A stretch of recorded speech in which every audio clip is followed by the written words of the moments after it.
Everyone thought this dude was a weak orphan in a whole new world with E-rank skills, but he vowed to get revenge on everyone by destroying them. Tuka was a messed up kid, getting abused in his own house by his mom's new loser boyfriend after his old man passed away. This poor kid would get his ass whooped every damn day, barely getting any food while he cowered in a corner trying to protect himself. And his messed up mom, she'd just sit there watching TV, ignoring his cries of pain. He grew up being a lonely, weak kid with zero confidence. The dude wakes up from a nightmare of getting his ass handed to him by his stepdad, only to hear the class bully Shogo messing with this nice girl named Ayaka. He snatches her book and starts waving it around, clowning her for reading girly novels. Like, seriously, this idiot can't grasp that girls can read whatever the hell they want. Tuka imagines how in a TV show he'd step in, stop the bullying, and earn everyone's respect. But he knows in reality, nobody on that bus gonna give a damn. And if he tries to stand up for her, his weak-ass self is just going to get his ass kicked. Most of the popular kids back up Shogo, while the others laugh along to avoid being targeted. Even the useless teacher is passed out, and Shogo keeps pressuring the girl for her number. Before he knows it, Tuka stands up looking Shogo dead in the eye and tells him to back the hell off Ayaka. Shogo laughs, calling him a simp and weak. But then out of nowhere, Kiri, the most popular dude in class, tells Shogo to give the book back. Shogo listens and hands the book back to the girl, only to move on to bully another nerd, Yasu. Tuka wonders why Kiri stood up for Ayaka, because that's not his usual style. But before he can dwell on it, some crazy shit happens. Everyone on the bus gets transported to a whole new world. They're all dumbfounded at standing in this completely strange place, while this smoking hot woman stands on a bridge and introduces herself as the goddess Isekai. She explains that whenever a demon king threatens to wreak havoc, the kingdom of aliens summons baddest warriors from other worlds to defend their turf. Like 200 years ago, this demon king almost wiped out their whole kingdom. But thanks to some heroes, they whooped his ass and destroyed the entire demon army. Unfortunately, the demon king's back from the dead, which is why they all got teleported to this world as the new heroes tasked with taking his ass down. The students are hella confused, wondering if they're dead or if this is some kinda messed up prank. Their teacher tells them to shut their mouths and listen up to what the goddess gotta say. Tuka checks out the ancient buildings, soldiers rocking armor and spears, and the goddess with the golden eyes. He even pinches himself to make sure he ain't dreaming. Kiri steps up and asks the goddess what's gonna happen if they don't cooperate. The goddess smirks and says she won't be able to send them back to their world. Kiri asks if there's really a way to go back, and Isekai says there's a reverse summoning ritual that can send them back, but they gotta kill the demon king and snatch this special thing called the eagle element, which only drops when the dude dies. Shogo goes off, screaming at her for dragging them into this new world without giving them a choice, and he straight up refuses to help. But then, Isekai gets down on one knee, begging them to save her kingdom from getting wrecked. Ayaka speaks up, saying they're just regular humans who can't do jack shit. But Isekai promises they got hidden abilities they ain't even aware of. Shoko still thinks this whole thing's a joke, so Isekai decides to prove it. She summons a prisoner of war and this freaking massive demon dog. She sets that demon dog free and goes straight for the prisoner, tearing him apart. Some of the girls are freaked out, dropping to their knees while Isekai stares down the demon, chants a spell, and straight up incinerates that monster, turning it into ashes.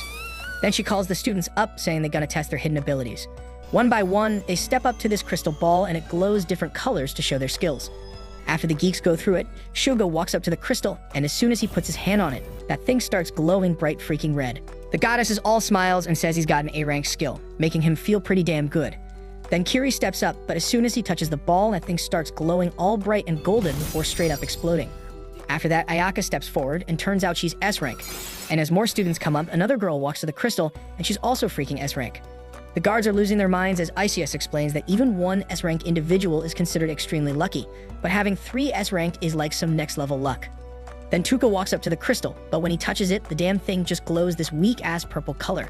The goddess don't even give him a second thought and tells the next person to step up. Tuka tries to ask what rank he got, but she straight up ignores him, so he just walks away, realizing that even in this world, he's gonna be stuck as a background character. After that, Yasu the nerd approaches the crystal, and it turns out he's got some special dark ability inside him that another dark hero had before and became the strongest. Finally, everyone checks their stats as the goddess tells them they got personal abilities that vary from person to person, before dropping the bomb that they gotta do a critical ritual now. She calls Tupa to the front, and this guard pushes him forward real quick. She sends him down into this dark pit and declares that Tuka's E-rank, which is the freaking lowest in the whole class. Apparently, E-rankers historically cause a lot of trouble, so they usually get killed. But this time, because they got all these amazing heroes, she's giving the E-ranker a chance to save his sorry ass. He's gotta be sent to some abandoned ruins, a dungeon far away where they dump criminals and monsters. She tells him if he can survive down there, they'll leave him alone and he'll get to keep his life. Otherwise, he can kiss his ass goodbye. Tuka tries to argue, saying he can get better, but the goddess shuts him down, saying he's in the failure frame category, meaning his stats are so damn low that no matter how hard he trains, he ain't gonna get any better. Tuka's straight up pissed off and he lets the goddess know that he never chose to come to this messed up place. He got summoned against his will and now they're just tossing him aside. But Kiri cuts him off, saying he's wasting everyone's time because the girls are already exhausted. And damn, everyone agrees with Kiri, leaving Tuka defeated on the ground. Then Yasu walks up to him and Tuka remembers the time he helped Yasu out after he got bullied. But Yasu shuts him down, saying an E-ranker should show more respect to their superiors. Tuka's hope just drains away as the goddess starts the ritual and tosses him a leather bag as his special item, which turns out to be completely useless. Ayaka tries to defend Tuka, saying this shit ain't right, but Iseus is dead set on getting rid of Tuka, so she knocks Ayaka out so she can't complain no more. Tuka's beyond frustrated and he raises his arm, casting a paralyzed spell at the goddess. But she easily blocks it and straight up calls Tuka a loser for even trying to hit her with his weak-ass E-rank skills. Then Kiri tries his spell, creating this massive fireball, acting all high and mighty, claiming he was just checking by letting a small amount of mana in the spell. Everyone's laughing at the huge power difference between a loser like Tuka and themselves, while Tuka just hangs his head, tears streaming down his face. He remembers how he used to cry when he was younger, and suddenly his soul tells him to stop acting like some good person and show them the true nature of his heart, the nature he's been trying to suppress for so long. Tuka finally lets it all go, looking up with eyes filled with hate, and he straight up tells the goddess she's a rotten hoe, warning her to be ready for him if he ever makes it out alive. Next thing he knows, he's teleported into this dark cave, and he tries to check his status, but the light's so damn low, he can't see shit. So he pours some mana into the leather bag, and the gem starts glowing, giving him some light like a lantern as he makes his way through the cave. Suddenly, he realizes he's been walking on a bunch of freaking skeletons, scared as hell. He wonders what the hell could have killed all these people when a monster comes at him, and he barely dodges it, taking off running like his life depends on it. The freaking monster is hot on Tuka's tail, and he's hauling ass like there's no tomorrow. He's debating whether to turn around and throw down, but deep down he knows he's screwed because the level difference is off the charts. If he stops, he's straight up dead. Fear grips him, and he starts bawling his eyes out. Then he gets blindsided by a damn rock sticking out of the floor and eats dirt. He glances back and sees Death smiling at him, and frustration takes over because his life's been a mess. Right when the monster's about to finish him off, Tuka pulls a desperate move to save his sorry ass. He shoots the paralysis spell, and to his surprise, it freezes the monster in its tracks. He jumps up and bolts, but he hits a dead end in the cave, and another bird demon steps up with murder in its eyes. Tuka ain't having that shit. He raises his arm again and unleashes the paralysis spell, freezing the enemy once more. He realizes it ain't no fluke, his spell actually works. But exhaustion creeps in. He checks his stats and sees his mana is almost gone, but he's got one more trick up his sleeve. He tries casting a poison spell on the monster, and damn, it works like a charm. The demon starts turning black and bleeding all over. Tuka plops his ass down on the cave floor, wondering why his spells are kicking demon ass so hard. Then out of nowhere, he hears something behind him. He turns around and sees the Minotaur demon break free from the paralysis spell, ready to deliver a kill shot. But this time, instead of running like a punk, all the anger he's bottled up from being treated like shit comes rushing back. Even though he's completely drained, he defiantly raises his arms at the demon, swearing he'll kill to survive and live his damn life. He challenges the demon to a fight, not knowing if he'll make it out alive. He thinks he should still have his natural mana, which ain't even shown in his stats. And he wonders what's gonna go down once he consumes that shit as well. Plus, he's sweating bullets thinking about the worst case scenario. And he knows damn well his mana ain't gonna last until he makes it back up to the surface. Then he stops thinking and busts out Paralyze on the monster in front of him. That shit doesn't work. And he figures out he can't use the same skill on a target over and over.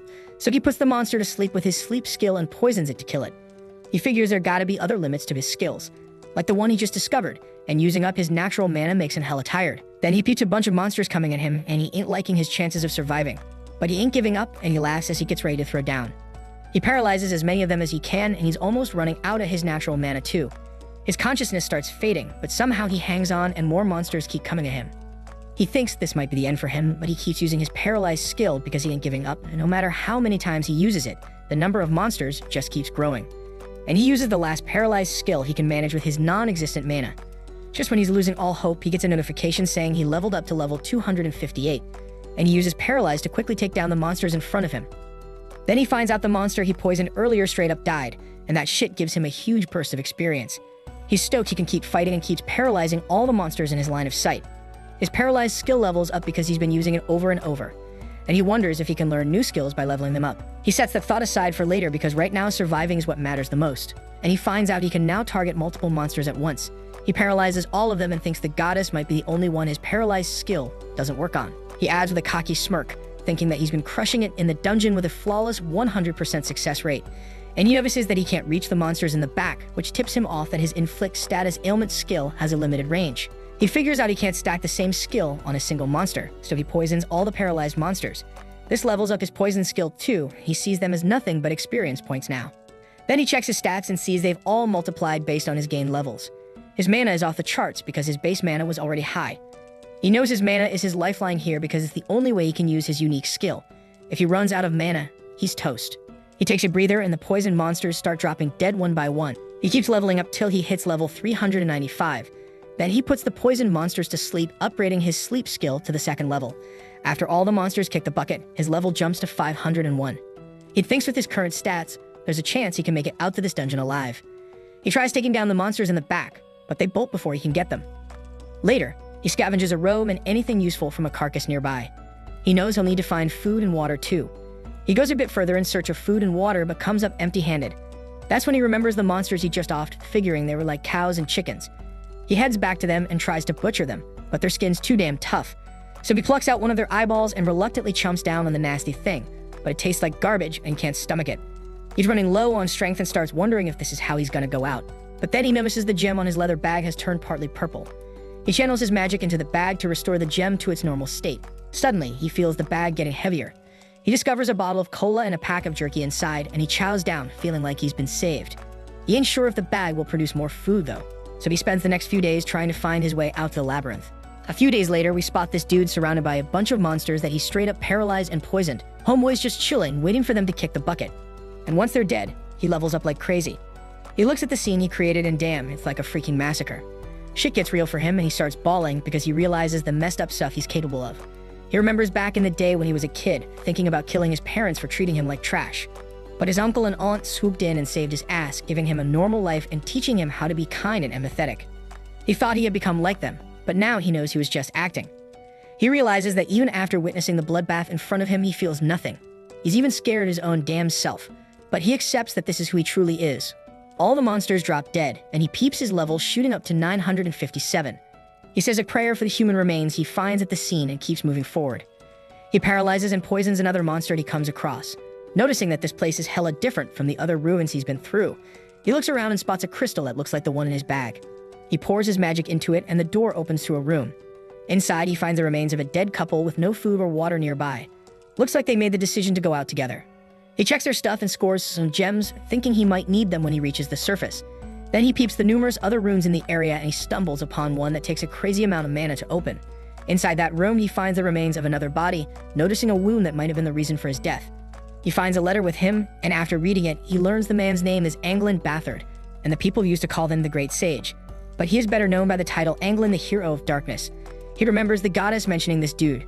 Turns out the goddess forced him to come here once she was done with him, so he wanted to entrust the things he brought into this dungeon to someone who had the balls to make it out alive because he knew he was going to die here.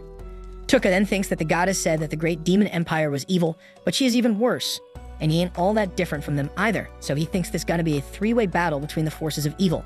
Then he finds a book of forbidden arts among the dark hero's stuff. He peeped that the book had recipes for magic tools and medicines, so he knew that gonna come in handy down the line. He also stumbles upon a scroll of forbidden magic, but he can't read it. Dude is sure it has some powerful magic inside though, because even the legendary sage went all out hiding it away. This might just be his secret weapon against the goddess if he can crack the code. Before he bounces from the room, he notices a page in the book written in blood. It warned Tuka to watch out for the soul leader because that's what took out everyone here. Then we see Tuka continuing his journey in the ruins. After a while, he spots a massive gate and figures it might lead to the surface, but he's gonna need some crystal to open that door. He realizes that the soul leader must be holding that crystal, so he checks his stats before picking a fight with that monster. Right now, his level is sitting at 1,229. He thinks that should be enough firepower, and he hopes his unique skill gonna do the trick against the soul leader. Then he spots a face sporting the crystal he needs right on its forehead, and he realizes that gotta be the soul leader. He tries to paralyze the monster, but it shoots a beam and messes up his hand the moment it notices him using a skill. He wraps his hand up, thinking that this beam is triggering whenever someone trying to attack. He finds out this monster ain't got no weak spots, and he wonders what he's gonna do. He gotta speak the name of the skill to use it, but this monster ain't giving him a moment to breathe. He can't even target it from no farther than this because his unique skill has a max range. He wonders if he gotta grind more levels before he can face this thing. He realizes it doesn't even matter if he can't even use his unique skill in the first place. And then the monster starts moving. Tuka thinks the soul leader gotta be the reason why nobody ever made it out of here alive. And if he can take this sucker down, he just might find a way out. Meanwhile, outside the ruins, we see this girl running from her chasers. She is standing in front of the disposal ruins, thinking maybe she can lay low here and lose her pursuers. Back at the ruins, the Soul Leader ain't shooting at Tuka, even though it knows where he at, and some nasty gooey stuff be pouring out of its mouth. Next thing you know, that gooey mess transforms into some kind of monster.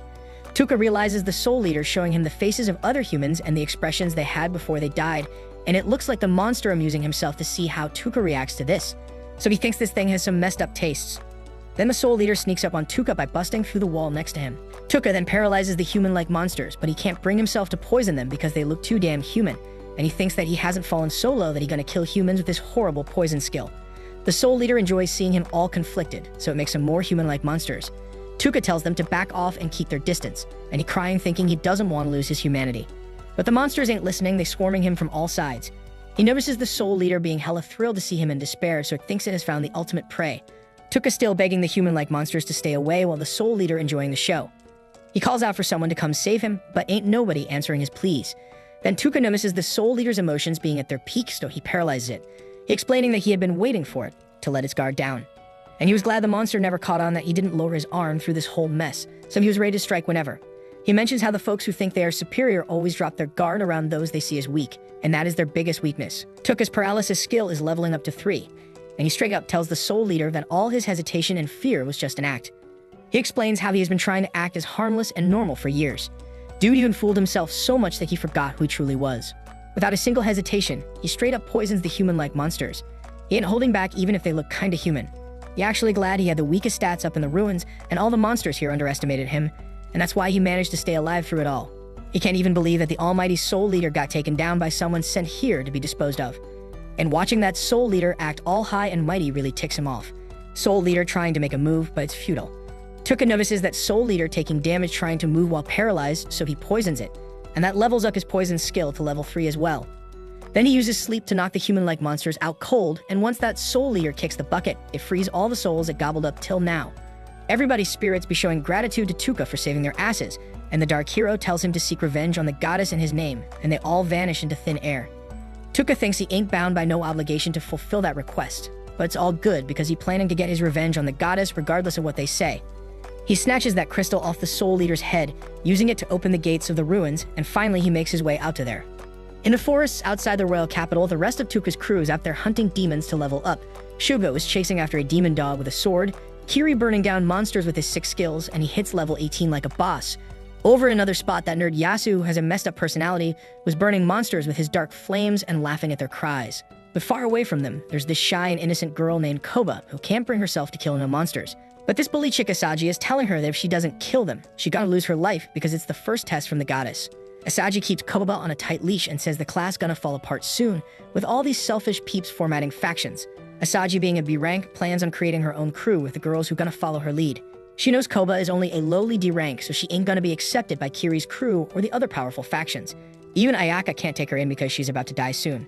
Koba starts freaking out, but Asagi tells her to quit worrying about the small stuff. She just wants Koba to be her cute little pet. And for that, she got her faction to trap a monster so she can finish it off easy. Asagi tells Koba she gotta kill that monster and pass Ishius' test, or else she gonna end up like Tuka. Koba doesn't want to kill any helpless monster, but Asagi keeps pushing her, practically forcing her hand.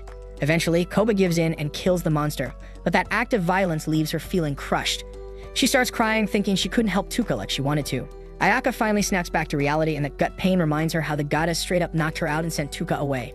She wastes no time and goes straight to confront goddess Ishius, who is fronting with her weak-ass acting skills. She tries to play it off, talking about how she was hurt too, sending Tuka into danger, but it's just their kingdom's policy. And then she says that the whole ritual to get rid of the weakest crew member gonna keep going. And while Ayaka was knocked out, she already sent those weaklings who couldn't even take down a single demon away too. Ayaka is fuming with hate for the goddess at this point and tells her that her way of doing things is messed up. Ishius just laughs it off, saying everyone got their own opinions, but she ain't gonna bend over backwards trying to please them. But then Ayaka comes through with a slick suggestion. As an S-rank hero, she's gonna hustle hard and cover for those who can't step it up. In return, she wants Ishius to back off on banishing them. Ishius actually agrees to the idea and asks Ayaka to shake hands, like they burying the past and starting fresh with a new perspective. Meanwhile, far away from the drama in the dark forests near the abandoned ruins, there's this woman hauling ass trying to escape from a group of nasty bandits, hot on her tail. But damn, she's slipping up and leaving easy clues for the bandits to follow. The bandits planning to let her run wild because they know they're gonna eventually trap her and take her down. At the same time, Tuka just stepped out of the ruins. He checks his stats and sees his mana skyrocketed to over 59,000, but right now he is more curious about the deets of his skills. He finds out he can use his paralyzed skill on specific body parts, not just the whole damn body, and he can even tone down his poison skill to make it non-lethal. He plotted to test it out as soon as he runs into some demons, but as he keeps moving, he starts hearing squeaks coming from behind the trees. So Tuka peeked a bunch of slimes bullying a smaller slime, and he feels sorry for the little dude. But damn, that little slime got more fight in it than your average bully kid, and it starts throwing hands back at its bullies. Tuka thinks it's the perfect time to test out his new skills, so he paralyzes all the slimes and then hits the bully slimes with that non-lethal poison. He then dispels the poison and paralysis from the bully slimes, making them run away. Then he turns to the small slime and gives it props for standing up against the bullies. Tuka tells the slime he gotta release it from the paralyzed state and asks it not to attack him. He sets the slime free and keeps on moving, but the slime starts following him instead. Tuka figures the slime's an outcast like him, so he decides to adopt it. He tucks the slime into his hood so it can watch his back and warn him if there's any danger. Meanwhile, Tuka gets his read on with that forbidden art book by the Dark Hero. He finds a recipe for some medicine that can boost even slimes. He chats it up with the little slime, letting it know he's on a journey for vengeance against those who wronged him. He asks the slime if it still wants to roll with him, and the slime's all about it. Tuka's stoked to hear that and names the slime Piggymaru, and the slime's feeling its new name too. Tuka keeps on walking like a boss when out to nowhere he gets surrounded by the bandits who are after that mysterious woman. These bandits trying to tire her out, but on the way they picked up some other presents and ended up here looking for some fun. The bandit leader tells Tuka to hand over all his valuables, and maybe they won't mess him up. Tuka's terrified now because the bandits look scary as hell, and he ain't never fought no humans before. The bandits start arguing about whether they should hurry up and catch that girl or waste time with random nobodies, and Tuka sees his chance to dip out there. He tries to sneak away while they beefing, but the bandit leader ain't having it and tells him to freeze. Tuka throws his hands up and begs for his life, but that just makes the bandit even more eager to take him down. He comes charging at him, but little did they know Tuka was just acting scared as hell. So Tuka uses his paralyzing skill to freeze the bandit leader in his tracks. Then he takes his sweet time to lay into those bandits, calling them scum, because even though they are way weaker than the demons in the ruins, their evil intentions are even more intense than them. Even Piggymaru's mad as hell at those bandits, so Tuka says killing people like them won't mess with his conscience, and he's actually happy because he's getting rid of Earth's garbage. He casts a poison spell on all the bandits, and once they all drop dead, Tuka senses another presence nearby. Turns out it's the mystery girl, and she summons some spiritual armor using her tribe's special technique to protect herself. She can feel Tuka's presence too and knows someone really powerful is close, but the vibe he's giving off is kinda uncertain. Now the girl ain't taking any chances, so she starts swinging her sword around, cutting through a bush where Piggymaru was hiding. Just then, Tuka sneaks up behind her and freezes her in place. She stutters and asks what he wants, and he says he just wants info because he is new to the area and knows nothing about it. The girl asks about the 4 bandits, so Tuka wonders if they are her crew. She denies it, and he believes her because she ain't oozing that same evil intent like those scumbags. He removes the paralysis just from her head so she can talk freely, but he warns her not to pull any funny business or he'll straight up end her. Tuka steps in front of the girl and keeps it real, saying he doesn't trust nobody, especially not strangers he meets for the first time. Before he can start grilling her, the girl asks what happened to the 4 bandits. Tuka tells her he killed them all, and she can't believe it because apparently the thugs had a rep for being hella strong. She asks Tuka if he fought them alone or had help, but he shuts her down, ain't giving her no details. The girl's got faith in Tuka, thinking he ain't a bad dude, so she decides to trust him and says she'll keep honest with her answers. Tuka's feeling her cooperative attitude and starts trusting her a little more, but he ain't ready to set her free just yet. They start chatting, and Tuka finds out he ain't chilling in the alien kingdom, but is stuck in some forest down south in the Ulza kingdom. Dude's delivering a ton of stuff, and finally he asks the girl if she can read that forbidden spell scroll. She spills that it's written in some crazy ancient script that barely anyone can decode, but she knows someone who can. She puts Tuka onto this forbidden witch, this chick who got kicked out of her homeland because her knowledge was off the charts and people thought she was too damn dangerous. The girl tells Tuka that if you want to meet the witch, he gotta make his way to the Golden Demon Zone, this sketchy-ass area smack in the middle of the continent. Tuka shows his gratitude for all the dope info, and she thanks him right back for saving her from those bandits. Tuka says that the information makes it even, and the girl sends him good vibes, wishing him the best of luck. He thinks she's too damn honest and innocent for her own good, reminding him of his aunt. Anyways, he decides it's time to bounce and lets the girl know the paralysis spell gonna wear off in a few minutes so she can go on her way. Piggymaru hitches a ride on Tuka's shoulder, and they talk about how it's unlikely the girl gonna come at them once she's free from the paralysis. But Tuka tells his slime buddy to keep an eye out just in case because you never know. And Piggymaru is all about helping in any way it can. The scene cuts to the city of Mills, and Tuka's trying to get in, but the gate guards start grilling him with questions. The female guard asks if he's a mercenary here to answer the call to conquer the dungeon.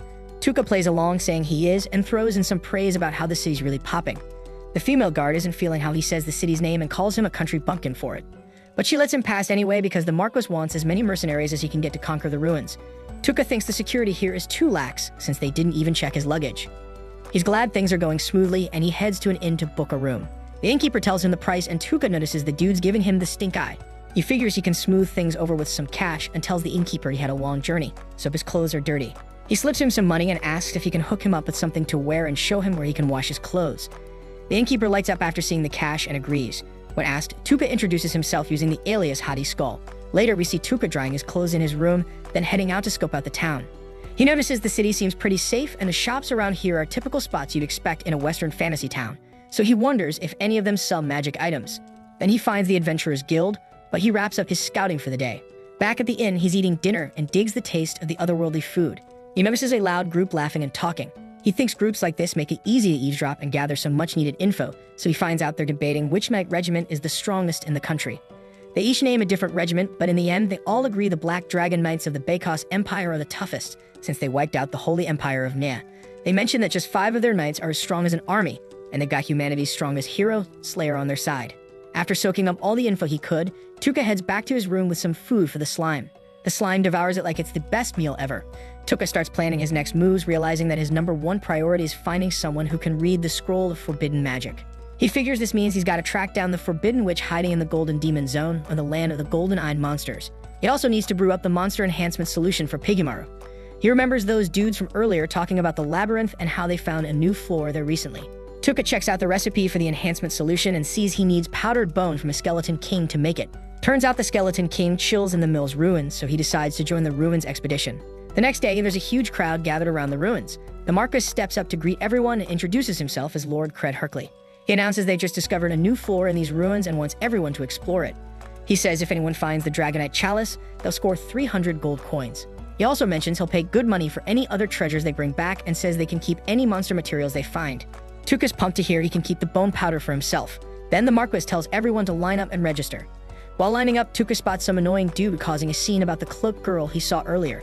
The guy's raving about how beautiful and graceful she is, wondering if she's someone famous. The girl asks him to leave her alone, but the guy won't quit, saying her voice is amazing too and guessing she might be the knight captain of some nation. Hearing this, the other mercenaries start wondering if she's Sarah Ashrain from the Holy Empire of Nea. Tuka overhears them and finds out Sarah is an elven knight captain. The annoying dude claims he's met Sarah before and she's super hot, but she treated him like dirt when he asked her out. The girl says she doesn't remember meeting anyone like him, which pisses the guy off. He glares at her and insists she's definitely Sarah. He says if she's not, she should show her ears to prove she's not an elf. He yanks off her hood, acting all cocky like he just won the lottery for revealing the identity of the Princess Knight, but then he notices she doesn't have pointy ears. Tuka confirms this is the same girl he met in the forest, and the girl introduces herself as Miss Balukas. The annoying dude is stunned and accuses her of making a fool out of him. He gets all riled up, saying he'll get his revenge, and storms off.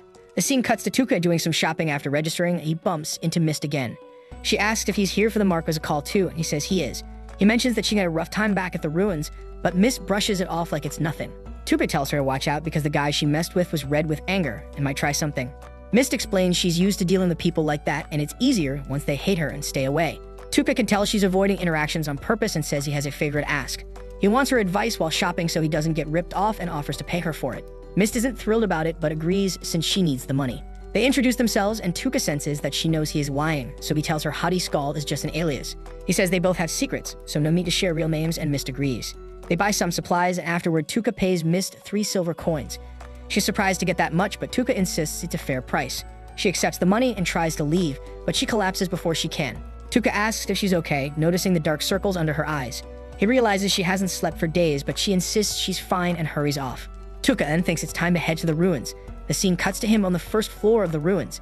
He sees some mercenaries running away, screaming, and finds out they're fleeing from a miniature version of the Minotaur he faced at the last ruins. He paralyzes and poisons the monster, noticing he can easily stab through its skin with a dagger. He realizes the monster from the ruins of Disposal had exceptionally tough skin. The mercenaries from earlier come back with someone with them, but they're shocked to see that the monster is already dead. They can't believe it only has a single dagger wound and wonder how anyone could have taken it down so easily with just a weapon like that. Tuka hears all this while keeping hidden and shakes his head at their cluelessness. After a bit, he takes a break, noticing that the monsters here aren't giving him any experience points and aren't much of a threat. He's moving at a relaxed pace when he overhears the annoying guy from before chatting with 2 other mercenaries. He finds out that the jerk is trying to recruit them to go after Mist. The guy's all worked up, saying he's not going to let her off easy since she made him look like an idiot. He reveals he's a total psycho by talking about how he's going to twist her smug face with despair and then feed her to the dungeon's monsters. The mercenaries are hoping they'll get a shot at her before that, and the jerk says they can do whatever they want with her amazing body. Tuka is disgusted by their plans, so he steps up to confront them. They're surprised to see him and wonder if he overheard everything. Once they realize he did, they think they'll have to take him out too. They figure they can blame his death on the monsters, as people die in the ruins all the time. But before they can attack, Tuka raises his hand, asking them to stop. They're amused by his plea for mercy, but they don't stop, so Tuka paralyzes them. They're stunned when they can't move, and Tuka tells them they're the ones about to meet their end. He reflects that even he's repulsed by this dark side of him, realizing it might remind him of his parents. He poisons the mercenaries, finding satisfaction in leaving them to their grim fate.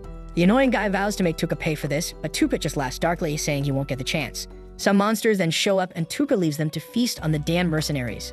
Tuka keeps on exploring and finally clears the floor right above the new one. He decides to chill for a bit before diving deeper. After catching a 3-hour nap, he gives a shootout to Piggymaru for keeping watch. He then heads to the next floor and notices a mercenary group called the Saber Tigers heading back.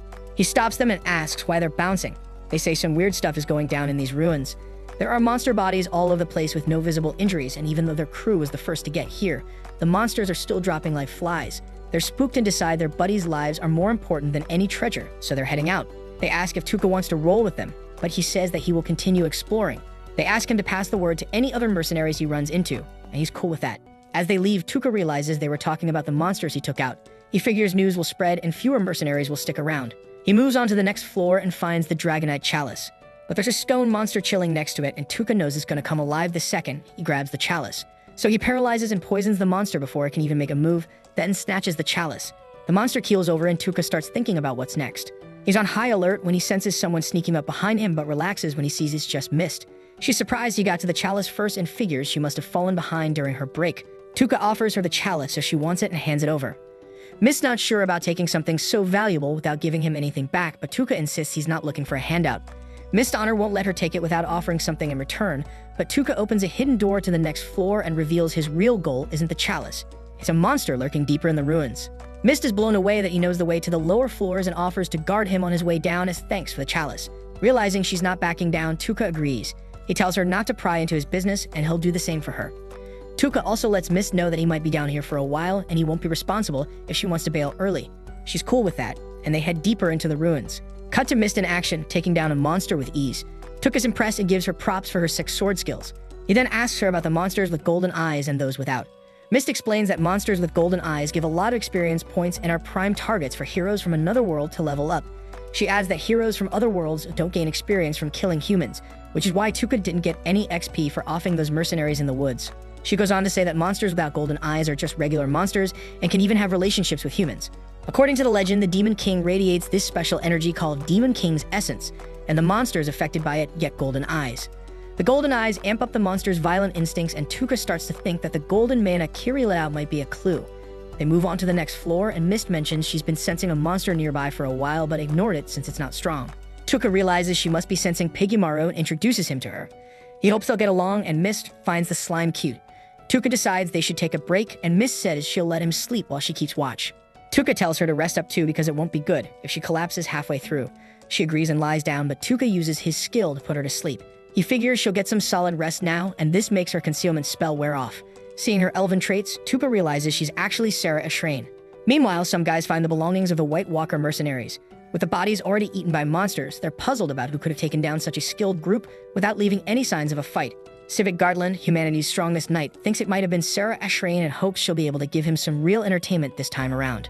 The next day, Mist wakes up and her transformation skill automatically kicks in, making her look like a regular human. She freaks out thinking Tuka might have seen her true form, but chills out when she spots him snoozing on the floor, drooling like a baby. Piggymaru rolls up and starts squeaking, which makes Tuka stop faking being asleep and get up. They kick off their journey into the dungeon, and when the whole floor starts rumbling and shaking, so they decide to hightail it out of there.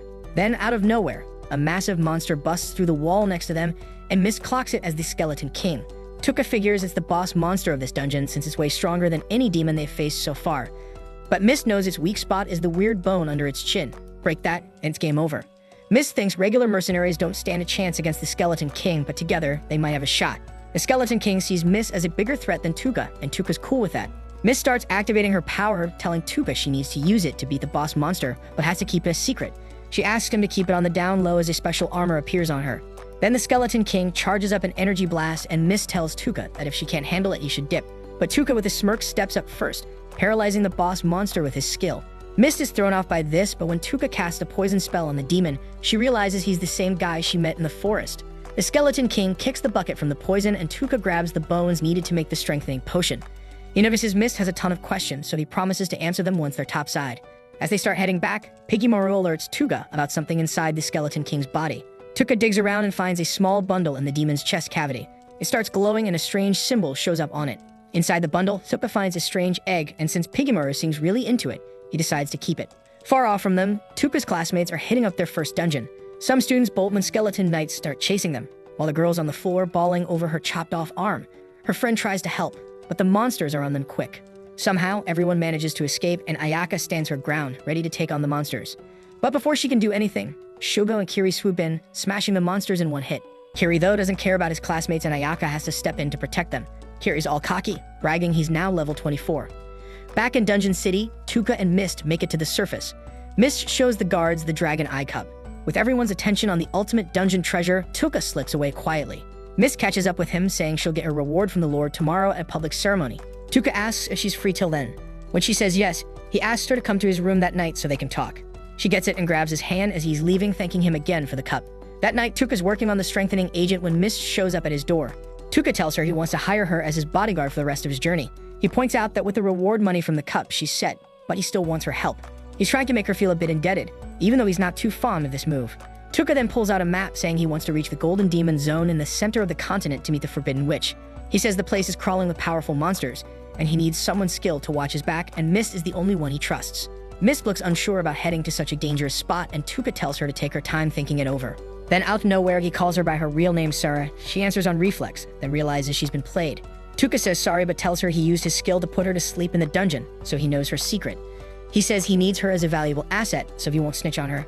He knew her biggest worry about rolling with him was keeping her secret, but now it's all out in the open. Mist drops her guard too and explains she can hide her true form with the help of spirits, but those spirits require that she doesn't sleep in exchange for their power, and if she sleeps, she will go back to her original self.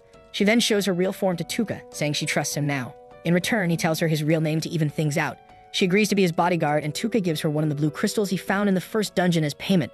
Mist freaks out seeing it because the crystal is actually a rare item called Blue Dragon Stone, which isn't even in the market anymore. Just this piece is worth more than the reward she got for turning in the cup to the Lord. She refuses to take something so valuable and hands it back to Tuka, who thinks she's too kind for her own good. He takes the stone from her and then tosses it back, saying it's hers now, and she can just throw it away if she doesn't want it. She reluctantly accepts it, then tries to tell Tuka about her past and the people still hunting her. But he cuts her off, saying he doesn't care about her past. As her employer, the only thing he cares about is her skills. The next day, while they're having breakfast, folks at the inn start talking shit about Mist leaving Tuka's room late at night. Tuka tells Mist to ignore it, then asks her what she knows about forbidden spells. She says the goddess Isekai banned some ancient spells and called them forbidden. Tuka thinks if the goddess banned them, they must be dangerous for her. He thanks Mist for the info, and she blushes because it's the first time he's openly thanked her. After that, Mist heads out to get her rewards, and Tuka goes to the forest to boost Pigimaru with the strengthening medicine. Then we see Mist finds herself at a party full of nobles and rich folks feeling out of place. It's getting late, and she still hasn't gotten her reward. Then the Lord announces a famous magician who can break illusions for his guests. Mist gets worried she might get exposed, and Tuka starts suspecting something's up since she's running late. Meanwhile, Ayaka visits goddess Isekai to ask about treating the girl who lost her hand. Isekai says she healed the girl only because she's a B-rank hero. She then asks Ayaka why she's enjoying Kiri's group and tries to make her feel guilty for not teaming up with another S-rank hero. Despite the manipulation, Ayaka stands her ground, saying she can't work with Kiri right now. She swears to fulfill her duties as an S-rank hero on her own. Hearing this, Isekai says she'll let all the students who couldn't pass the first trial join Ayaka so she can train them. Ayaka panics, reminding the goddess they had a deal that those students would be left alone if she fought on their behalf. But Isekai says she got an order from the king and has no choice. She tells Ayaka if she doesn't take the losers with her, they'll be disposed of, so Ayaka has no choice but to accept Isekai's order now. On Tuka's side, he figures Mist either took the prize money and bailed or something went down. The first option seems whack, so he heads out to find her. On the way, he hears folks talking about the girl who got the cup being the wanted elf princess. They say she dipped into the forest after her secret got exposed, but it won't save her because the Black Dragon Knights are on her trail. Just then, 3 dragons appear in the sky heading towards the forest. In the forest, as Mist is trying to escape, one of the Dragon Knights attacks her. She uses her spirit magic to bring it down with an aerial slash, then enchants her sword, and takes down the 2nd and 3rd Dragon Knights too. She's worn out from fighting, even though they were low-ranking knights. Suddenly, a spear comes at her, and she blocks it. Then a dragon charges at her, but she realizes it's a decoy, and the real enemy is in front of her. She rushes ahead and clashes swords with a high-ranking knight named Gizem, who tells her she's gonna die here. Mist can't use her spirit armor at full strength because of the illusion-breaking spell earlier. Gizem keeps pushing her back, revealing he's got orders to kill her on sight instead of capturing her alive. But But after he takes a good look at her, he decides to have some fun first. Jizun keeps pushing Mist back, and when she loses balance and falls, he kicks her sword away and pounces on her. Just in time, Tuka shows up and paralyzes Gizun and his dragon. Mist gets out of the situation and asks Tuka what he's doing there.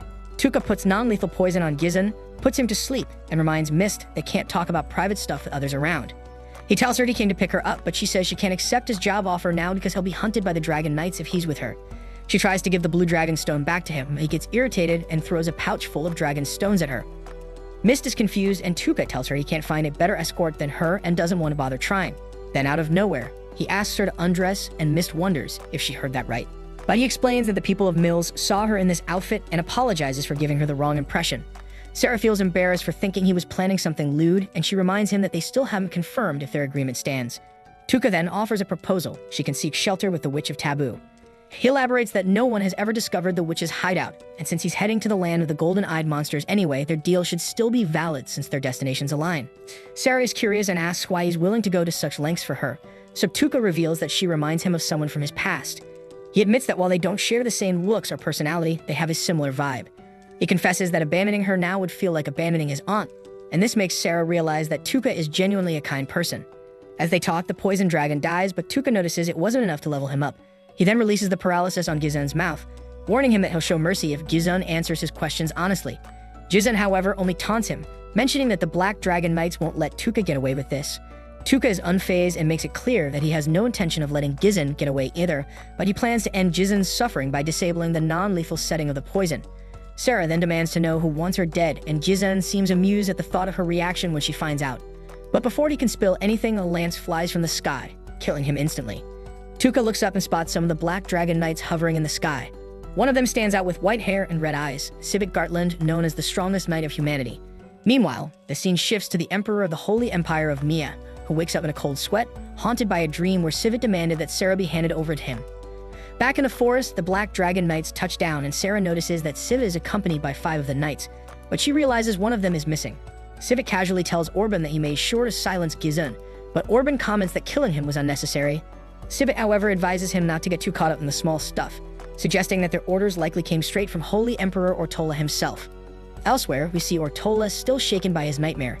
He reflects on how everything about Sarah's body reignited a fire in his withered old self, and while he didn't mind letting her escape initially, the thought of another man laying a hand on her is unbearable. He declares that he's willing to do whatever it takes to ensure she's erased from existence before him. Back in the forest, Sarah is stunned to learn that the emperor she once served wants her dead. Stiv explains to Orban that Gizun would have been a problem, so he killed him, but adds that if Gizun had somehow dodged the attack, he would have let him live. Tuka, knowing how deadly the strike was, realizes that Gizun wouldn't have had a chance even if he wasn't paralyzed. Schweitz then asks how they should deal with Sarah, revealing that their king left the decision up to them. He suggests it might be fun to pass her around among their subordinates as a reward before killing her, but Orban disagrees, pointing out that Ortola specifically asked for her corpse to be returned with her purity intact. Sarah is struggling to process what she's hearing, refuses to believe that her emperor would want her dead. But Orban coldly informs her that Ortola can't die peacefully as long as she's alive. Shattered by the revelation, Sarah is further stunned when Sivit tells her he'll give her a chance to live if she can defeat him in a duel. Mitama, sensing a good show, remarks that Sarah's spirit regalia is famous, and Sivit seems eager to test it out in battle. However, just as the duel is about to begin, Sivit's attention shifts and he becomes more interested in Tuka, sensing something unusual about him. Now Sivit turns his attention to Tuka, asking about him, and Tuka immediately knows he can't afford to slip up in front of this guy. He notices that Sivit and his crew are out of his reach and realizes that Sivit is even more dangerous than he initially thought. But instead of panicking, Tuka grins. Tight situations like this always get his blood pumping. Playing it cool, he casually asks if he can have a word with Sivit. But first, Sivit wants to know his name. Tuka throws out the name Hadiskull, but Sivit isn't fooled for a second. He knows there's got to be some reason behind the alias. Schweitz wonders aloud why Sivit is even bothering with this guy, and Sivit explains that it's odd. This dude isn't even a bit scared, despite standing in front of the infamous Black Dragon Knights. Instead, he's just waiting for the right moment to strike. Schweitz is taken aback by this revelation, and Sivit continues, saying that anyone who's aware that one wrong move could end them, but still wants to talk, has to be someone worth paying attention to. Tuka realizes that Sivit's no fool and knows he needs to tread carefully, so he asks Sivit if he's looking for a worthy opponent. And when Sivit confirms it, Tuka points out that it's strange, considering there are plenty of superhuman opponents out there. He even mentions the goddess of Alien, to which Sivit agrees, adding that Bakos and the kingdom of Alien have strong ties. Stivit admits he's holding out hope for the heroes summoned by the goddess, as their blessings allow them to reach their full potential quickly. He's convinced that these heroes will one day be worthy foes, and he's just biding his time for that moment. Tuka realizes that Sivit's sole desire is to find an opponent who can match him. Sivit then turns to Sarah, casually telling her that she's no longer of interest to him. He coldly mentions that he'll deliver her severed head to Katlia, the princess of Nia, leaving Sarah horrified. But Sivit isn't done. He tells her not to act so high and mighty, reminding her that she's the reason Bakos suddenly switched sides and invaded Nia in the first place. Sarah is stunned by what she hears, and Orban drops the bomb that Bakos obliterated Nia because the goddess demanded Sarah be handed over, but the Holy Emperor refused. While this conversation unfolds, Tuka's wheels are turning as he hatches a plan to save his skin. He turns to Sivit and asks if he's really searching for a foe who can genuinely put his life on the line. Sivit confirms that he is, and Tuka boldly claims that he'll become that very foe. Sivit raises an eyebrow at this, intrigued, and then Tuka drops the real bomb. He's a hero summoned by the goddess, revealing his true name. Everyone, including Sarah, is shocked to hear this, and it definitely grabs Sivit's attention. He wonders what a hero like Tuka is doing in a place like this. Tuka knows he can't outright lie, not to someone as sharp as Sivit, so he spins a story close to the truth. He explains that he holds a unique position among the heroes, which is why he's acting independently. Sivit's curiosity deepens, so he asks why Tuka is going solo. Tuka replies that he's in a league of his own, and because of this, he's been granted the freedom to do as he pleases. Sivit is taken aback, impressed that even the goddess acknowledges Tuka's potential, and he wonders what Tuka wants from him. Tuka then makes his move, asking Sivit to spare him for now, promising that one day he'll grow strong enough to kill him. Tuka doesn't stop there. He vows to even trample the goddess herself if that's what it takes. Sivit, intrigued by Tuka's boldness, asks how he plans to get stronger. Tuka explains that he's heading to the land of the golden-eyed monsters, walking a path different from the other heroes, a path the goddess has allowed him to take. He assures Sivit that he plans to return one day, not to disappear, but to settle the score. Sivit, intrigued by Tuka's determination, agrees to let him go, looking forward to their future battle to the death, and he tells Tuka to leave. Sivit then mentions they'll also leave once they deal with Sarah, but Tuka steps in again, saying that wouldn't work for him. He explains that he needs Sarah to safely navigate the land of the golden-eyed monsters. Sivit is surprised by Tuka's audacity that he would take Sarah with him without the goddess's blessing. Tuka tells Sivit that it doesn't matter to him whether the goddess approves or not. He's going to use Sarah to become stronger himself. Sivit likes the sound of that twisted ambition and decides to spare both of them, which shocks the other dragoons. Sivit casually mentions that they can always kill her later, and when Orban tries to argue, pointing out that Tuka might disappear, Sivit shuts him down with a chilling command to stay quiet if he wants to keep breathing. Orban, terrified, immediately backs down. Sivit then orders Schweitz to inform the last of the 5 dragon knights about the change in plans, and they all prepare to leave the forest. But just as they turn their backs, Tuka makes his move. With a swift motion, he paralyzes them all, causing the dragoons and knights to collapse onto the ground. Tuka, now standing over them, calmly explains that he has no intention of dragging this out. This is a tale of revenge, and he knows the dragon knights will only be a thorn in his side later. That's why he's eliminating them now. Sivit is struggling to move and demands to know what Tuka has done. So Tuka reveals that he's poisoned them all with a lethal dose. Despite the paralysis, Sivit continues to try and fight back, which impresses Tuka, because even the powerful Soul Eater couldn't move this much under the effects of the paralysis. Sivit, fueled by sheer willpower, tries to attack, but his body fails him. Tuka watches in astonishment, realizing that he needs to see this guy die with his own eyes, just to be sure. As Tuka prepares for anything, he starts linking his mind with Pigimaru. But then after Mitama's death, his remaining life energy transforms into a signal flare, alerting the others to their location. The other dragon knights roll up, and Tuka casually tells Sarah he's sticking around with Pigimaru, adding that she can bolt if she feels like it. But Sarah, being the loyal bodyguard she is, chooses to stay by his side. The dragon knights are floored when they see the 5 dragoons in such a wrecked state, and they're even more shocked to find Sivit, their supposed untouchable leader, is actually injured. Sivit then quickly orders them to keep their distance and attack from far away and never get close. Tuka then completes his link-up with Pigimaru and starts laying out the issues with his power-up. It takes time to activate, and it drains his mana like crazy. This power, amped up by the monster-enhancing solution, is only good for short bursts of combat, but that's all he needs. Pigimaru's slimy arms shoot out, extending Tuka's range, and he paralyzes and poisons the dragon knights in the sky one by one. Then he makes the remaining 3 black dragon knights fall asleep, leveling up his sleep skill to level 3 and unlocking the ability to induce Berserk, Darkness, and Freeze effects. Tuka tests out these new powers. Berserk makes his enemies go wild with violent urges, and he figures it's a perfect combo with Paralyze to finish them off faster. Darkness blinds them completely, making them stumble around helplessly. He doesn't feel a shred of guilt as he tortures them. After all, these guys were planning to do some sick stuff to Sarah. 2 dragoons die during his experiments, and when all the poison dragons finally kick the bucket, Tuka gains even more levels. But to his surprise, Sivit is still hanging on, demanding to know who the hell he really is. Tuka simply replies, "Just an Avenger," before Sivit succumbs to his injuries and dies. Later, Tuka tells Sarah that she should be able to cover her tracks now, and she thanks him for the help. She notices the gentle expression on his face and asks about it. Tuka admits he's thinking about someone gentle, which is why his demeanor has softened. Sarah then brings up the last of the 5 dragoons, the one known as the Hero Slayer. Tuka recalls noticing that the dragons ridden by the 5 dragoons were different in size from the rest. Sarah confirms this, but Tuka reassures her that there's nothing to worry about. He already crushed that guy when he ran into him before they met up. Sarah is shocked that he took down the Hero Slayer so easily. Meanwhile, we cut to Ayaka checking her stats. She's frustrated that she still hasn't awakened her unique skill. The other heroes are with her waiting for the goddess. Instead, Nyan Kikipat, a follower of the goddess, shows up and informs them that she'll be training them since the goddess is busy. Shobo, not thrilled about taking orders from someone smaller than him, challenges her to a fight. But in the blink of an eye, she completely humiliates him, leaving no doubt about her capabilities. She tells the group they'll head back to the capital soon and enter the next stage of their training. Back in the forest, Tuka has filled Sarah in on everything that's happened since he arrived in this world. He's dead set on using his power to crush anything standing in the way of his revenge. Sarah, now knowing the truth about her nation's destruction, reveals that she has her own grudge against the goddess. She offers her strength to Tuka for his quest of revenge. But Tuka warns her that his quest is selfish and without much value, but she insists on helping him as a way to repay him for saving her. Reluctantly, he agrees to rely on her, promising that one day he'll return the favor. The scene shifts to Kikipat meeting the goddess. Iseus, the goddess, thinks she was right to have Kikipat watch over the heroes. Kikipat is strong, wise, and fiercely loyal. So much so that she proves her loyalty by licking the goddess's feet. And the goddess ponders that the day the heroes clash with the great demon empire might be closer than she thought. The scene then shifts to some soldiers inspecting the ruins of Disposal, casually checking if everything is in order. The crystal they use to scan the area shows no reaction, which should be a red flag. But instead of investigating further, they shrug it off, assuming the crystal must be malfunctioning. They decide to report that everything is just fine, sticking to their routine because, in their minds, there's no way anyone could survive the ruins of Disposal, a place with a survival rate of 0%.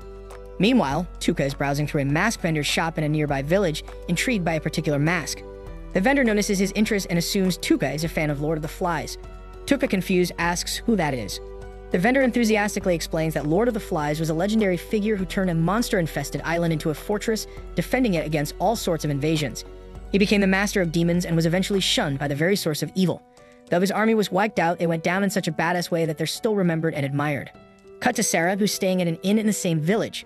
She's deep in thought about Tuka, deciding not to confess her feelings. She figures that worrying about her emotions would only distract him from his journey, so she resolves to focus on being his sword and support for now. Later, Tuka enters a tent and tries on the mask. As he gazes at his reflection, he admits to himself that he doesn't feel like much of a hero at the moment. In fact, he feels more like a devil.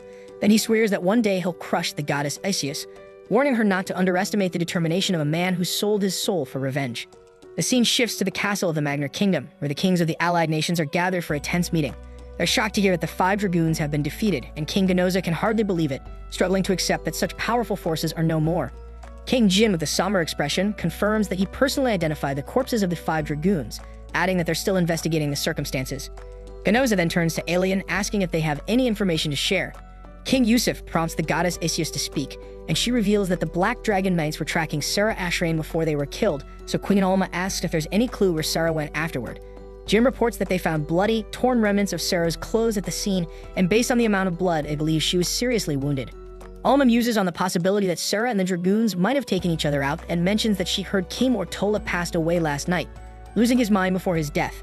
Ganoza dismisses this, saying he doesn't care about a cowardly king who sold out his own country without a fight. Iseus then brings up the grave loss of the Black Dragon Knights, who were their best defense against the Great Demon Empire. She acknowledges that losing them is a major blow to the Holy Alliance, emphasizing that the heroes from another world will now be even more crucial.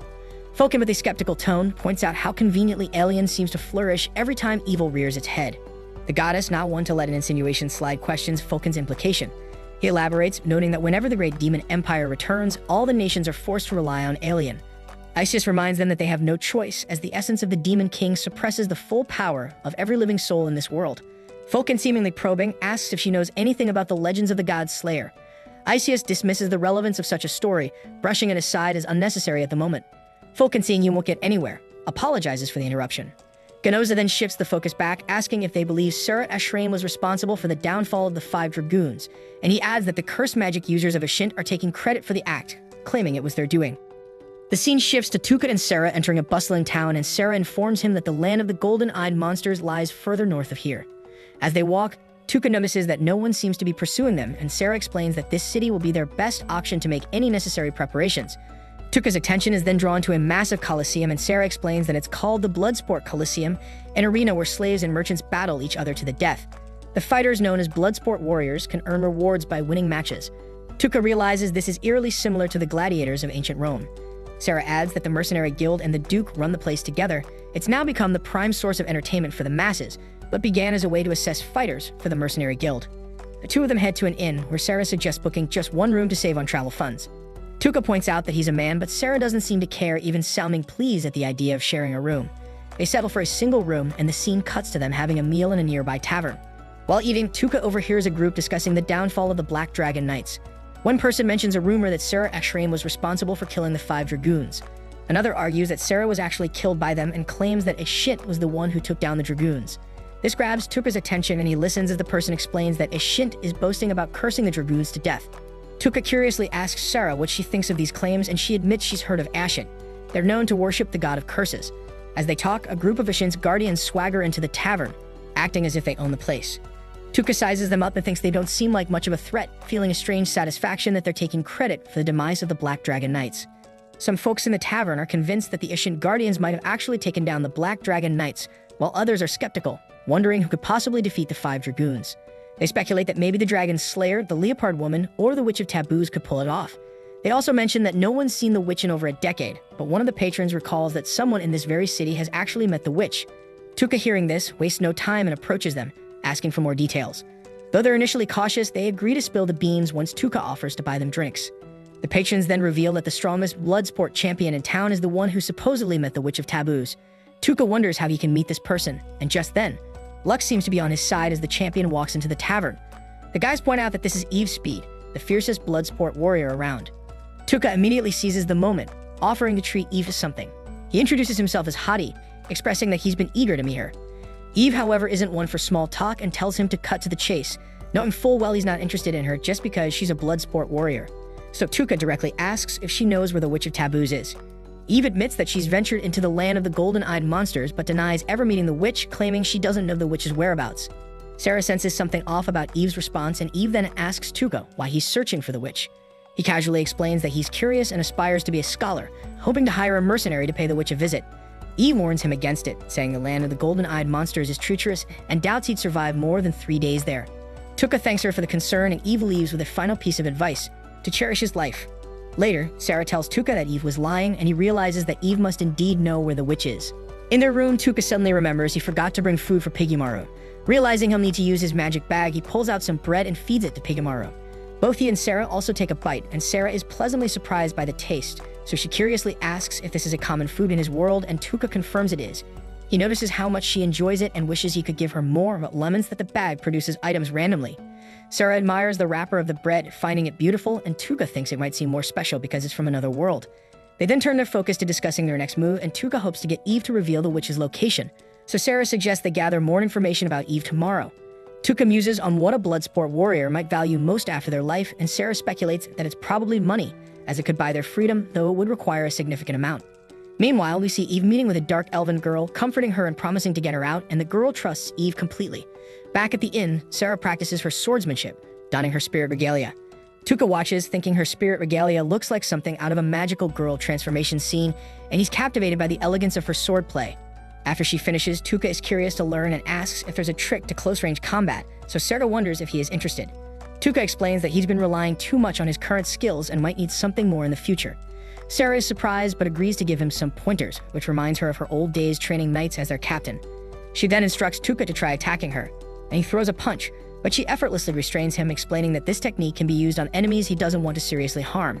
Embarrassed by their close proximity, especially with her sweating, she lets him go and apologizes for getting her sweat on him. Tuka reassures her that he doesn't mind, so she asks if he's okay with her teaching him this way.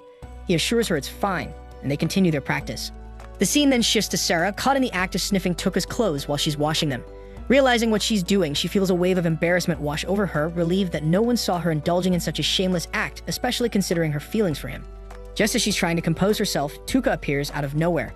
Panic sets in as she wonders if he sees her just now, so she tries to play it cool and asks him what he wants. Tuka, oblivious to her inner turmoil, mentions that his clothes were missing, and she explains that she took them to wash along with her own. He's surprised she's okay with doing that, but she reassures him that she's used to washing clothes. Later that night, while Sarah is peacefully sleeping, Tuka finds himself wide awake, diving into some books. He can't help but notice how serene and gentle Sarah looks in her sleep. He reflects on how she's been bottling up all sorts of emotions just to be his sword, and he feels a surge of gratitude for her dedication. She suddenly wakes up surprised to find him still awake, so Tuka says that he couldn't fall asleep, and Sarah immediately reaches for her herb pouch. She shows him a selection of herbs and explains that each one has different effects. Some help with sleep, while others can invigorate and energize, leaving a person feeling, well, a bit too excited. Then her face flushed with embarrassment after realizing how that might sound, so she clarified that she didn't mean anything by it.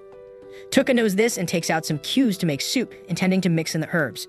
As they prepare the soup, Sarah samples it before adding the herbs, noting how delicious it is even without them, and adds that this is an excellent portable meal in itself. But then in her flustered state, she accidentally pours the wrong amount of herbs into her soup. Tuka, noticing this, offers to drink it instead, but she insists on taking it herself. They both sip the soup and Sarah finds it oddly refreshing. Tuka, however, is puzzled since the herb should have made them sleepy. That's when Sarah realizes with growing horror that she used the herb meant to make someone energized, and also she drank a lot. Tuka sees the silver lining as he can stay up and read even more now. As he's reading, Sarah, feeling the effects of the herb, asks if there's anything she can do for him. He gets too hot just by looking at her, but he manages to tell her to get some sleep since they need to gather until the next day. She then asks if he's resistant to temptation, and he admits that for now he is. His thirst for revenge is so overpowering that it overshadows everything else.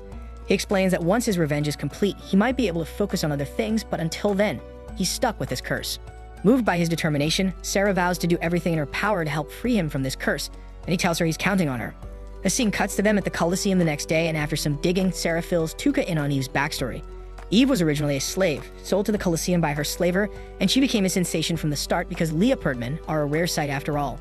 And in her 3-year record, she hasn't lost a single match. Tomorrow is her final fight, and she's already earned enough to buy her freedom. Tuka realizes that this makes it tricky to use money as leverage, but Sarah adds that Eve actually earned enough to buy her freedom 2 years ago, but she kept fighting to save someone else. Tuka learns that it's a child Eve is trying to free, and Sarah also reveals that most of the previous Bloodsport champions have met their end during their final match. Tuka's heard whispers about this too and figures it's because they get thrown against an impossibly tough opponent. But Sarah shares a darker rumor that the Duke who runs the Colosseum rigs these fights to put the champions at a disadvantage. Tuka amusingly thinks that this could be the gap they need, and meanwhile we see Eve gearing up for her fight. Sarah asks Tuka whether there are any chances for Eve to survive, but Tuka with a grim expression insists that the Duke would never let her live and will definitely try to kill her off with the introduction of a new fighter, one who will soon become everyone's favorite. Sarah is shocked at this and asks what they will do tomorrow, so Tuka, without hesitation, responds that they don't have to wait until tomorrow. They are going to make their move today itself. Later that evening, Tuka ends up tracking Eve down into a dark alleyway and steps in front of her, blocking her path. Eve looks confused and asks what he wants, and she adds that she already told him that she had never seen the witch. Tuka doesn't buy it for a second and immediately tells her he knows that's a lie, but Sarah confirms it isn't. Sarah then walks in, saying they know she is hiding something, and Tuka cuts in, bluntly telling her to cut the crap and come clean. Eve instantly takes a defensive stance, her hand reaching for her sword, but Tuka quickly tells her to chill out, assuring her they only want to help. Eve, still suspicious, keeps her hand on the sword while Tuka continues, explaining that the Duke is planning to have her killed in the match tomorrow, and he emphasizes that this would be a huge problem for them, as they need to find the location of the witch. Tuka then directly asks Eve if they should kidnap the girl she's hiding and get her out of this slave city tonight. Eve gets furious at this suggestion and threatens to cut their hands off if they dare lay a finger on the girl. But Tuka tells her to rest easy and reassures her that they mean no harm, they're just here to help. Sarah then chimes in, stating they know she has been fighting these past 2 years solely for the sake of the little girl Lisbeth. Eve then realizes these two really do know everything about her, so she takes a breath, calming down slightly, admitting that she can't just turn away from the fight tomorrow. She feels she has no choice but to participate. Tuka asks whether they should take Lisbeth away to safety, but Eve firmly replies that if they don't follow the city's rules and try to run, bounties will be placed on their heads, and they'd be hunted by soldiers and assassins for the rest of their lives. She confesses that she might have considered running if she were alone, but with Lisbeth by her side, she can't take that chance.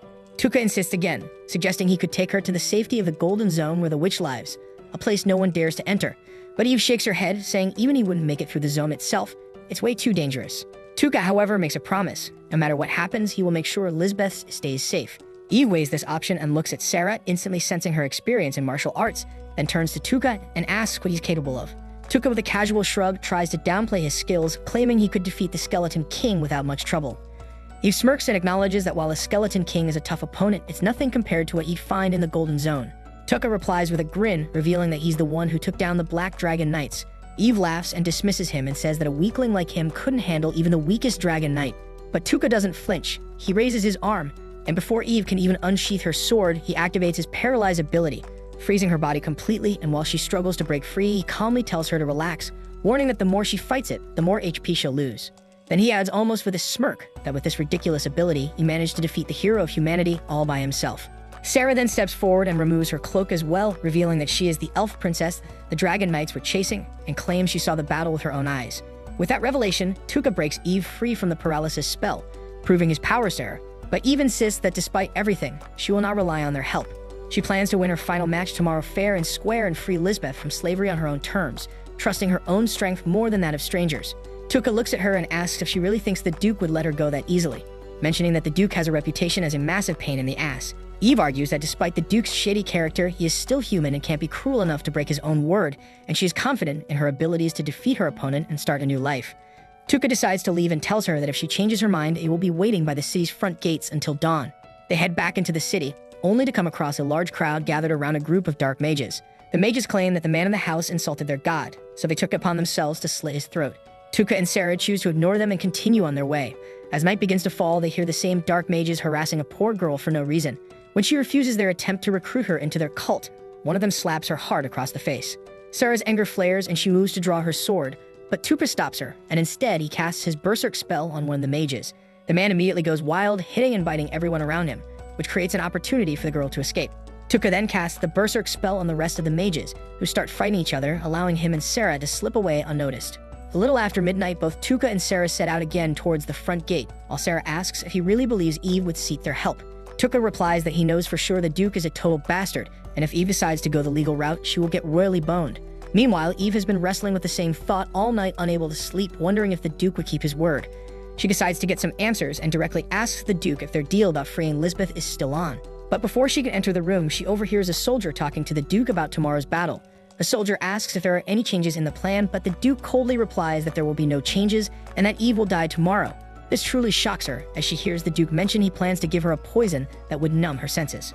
The soldier laughs, and the Duke goes on to complain that he had to spend a lot of money on the shrine being built for her since she was so well loved by the audience. But he sneers, calling her a subhuman creature who shouldn't even be alive, and Eve can't believe her ears. The soldier then asks what will happen to the little girl, and Duke Dipshit replies he'll raise her as the perfect wife.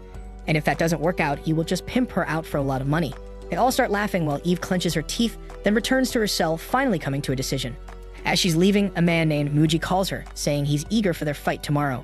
She says it's good, and as she turns to leave, Muji's assistant rushes in and tells him there's a problem. Eve then grabs her cloak and heads toward the main gate, where she finds Tuka and Sarah waiting.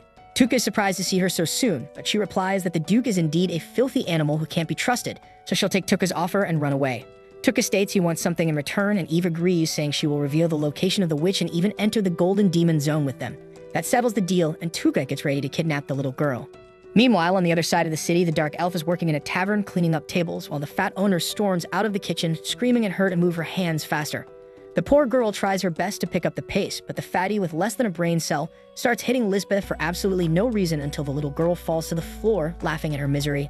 Lisbeth struggles to hold back her tears, trying to stay strong as she remembers how brave Eve is and takes comfort in that thought. But the fatty, with no reason at all, starts screaming in her ears again when suddenly the door slams open, sending the fat, ugly piggy sprawling to the ground. Eve storms in, furious at the fatty for treating Lisbeth like that, and draws her sword. The fatty instantly drops to her knees, begging for her life, claiming she never wanted to hurt the girl. But the Duke ordered her to discipline Lisbeth harshly, and if she didn't, he would have punished her instead. Eve tells her that she's taking Lisbeth and gives her a choice. Tell everyone Lisbeth was kidnapped and that Eve went after the kidnapper or face the consequences. The fatty sobs and agrees, desperately telling Lisbeth that she never meant to treat her badly but was forced to. Then suddenly Tuka enters the tavern wearing his mask and tells Eve to go on ahead as he just needs to check on something. Once they leave, he walks up to the ugly fat woman and coldly tells her that she might have fooled Eve with her performance, but he can see right through her pathetic act. He tells her that he knows what it's like to suffer abuse, so he won't let her off that easy. The woman tries to bluff, insisting she's the only one who can protect them from the Duke's wrath when he finds out about this. But Tuka's had enough of her crap and immediately uses Paralyze, followed by a poison spell, which somehow makes her even uglier as she starts dying slowly. Tuka calmly takes out a knife and sets up the scene to look like a robbery before leaving the tavern and escaping through the sewer. They start making their way through the underground passages, with Lisbeth nervously introducing herself and begging Tuka to let her join them, because she wants to stay close to Eve. Tuka hesitates, pointing out that their path will be dangerous, but Eve cuts in, assuring that Lisbeth will be fine as long as they stick together. Seeing her determination, Tuka agrees. Eve then asks Tuka about the strange noise she keeps hearing from his backpack, With a slight grin, he pulls out Piggymaru, revealing his unusual companion, before they continue through the sewers. Soon, they find themselves navigating through dense forests when Eve approaches Tuka, declaring her complete trust in him and stating she is willing to risk her life by his side. Tuka is taken aback and asks what sparked this sudden faith, so Eve explains that Tuka could have taken more sinister routes to extract information from her or use Lisbeth as leverage, but he had chosen honesty instead. She then questions why he wants to meet the witch, and Tuka reveals he possesses an ancient text he believes only the witch can decipher. Eve then asks if he plans to harm the witch, but Tuka reassures her that as long as the witch doesn't pose a threat, he has no reason to hurt her. Not long after they ride on horseback, and Tuka confides to Sarah that he suspects Eve has some connection with the witch. He mentions that he's also heard the witch is a dark elf like Lisbeth, which might work in their favor if they need someone to vouch for them. Suddenly, he spots a flurry of lights coming from the kingdom and quickly realizes that an alarm has been raised. Eve suspects that Muji has somehow tracked her and offers to hold off their pursuers while the others escape, but Tuka refuses, insisting they fight together. He quickly devises a plan, diverting half the enemy forces by leading them on a chase after decoy horses, while the group hides in the bushes, preparing for a surprise attack. He instructs Eve to retreat with Lisbeth, as Sarah is needed at the front for his plan, and with everything set in motion, Tuka takes up his mask, preparing for their final stand against the Duke's forces.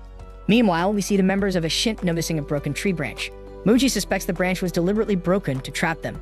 He quickly realizes his enemies want to lure him into the forest, so he calls out for them to show themselves, declaring that he has seen through their ploy.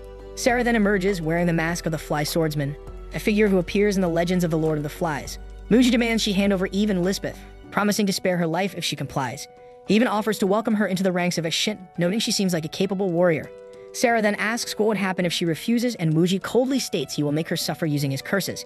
He adds that even the 5 dragoons could not withstand his curses, nor could humanity's strongest warrior. Sarah, playing along, asks him to promise the safety of Eve and Lisbeth before she leads him to them, so Muji agrees, giving his word. With this, Sarah tells everyone to follow her and they start to move, but Muji suddenly stops them. He realizes she has no intention of simply handing over the girls, pointing out that her wording gave her away. She said everyone, when it would have been enough for just a few men to accompany her. He concludes she's trying to lure them deeper into the forest and wonders if she needs them in range for something, so he quickly orders his group to maintain their distance and prepare for an attack. Sarah, unfazed, reminds them they were ready to kill her with their curses. Muji responds by revealing a secret. The members of Ashint are actually successors of the Assassin's Guild. He explains that a hero from another world once declared the guild evil and exterminated it, but they have taken up their work again as users of cursed magic. But Sarah realizes they are actually using poisons, not curses, and Muji elaborates that their poisons are highly advanced. He explains they can only be synthesized using special techniques passed down among the few survivors of the Assassin's Guild. Sarah understands now what they call curses are actually these advanced poisons, which leave no trace. Muji continues, mentioning how the tragedy of the 5 dragoons played right into their hands. Their mysterious demise could only be explained by curses beyond human understanding. That's why they proclaim themselves the slayers of the 5 dragoons. With no one able to prove their curses were fake, people chose to believe them, and he adds that in a world without proof, the loudest voice wins. Then when Sarah asks him about his ultimate goal, he explains they plan to use Duke Zuan to carve out a central role for themselves in the nation. So she realizes they intend to assassinate anyone who gets in their way.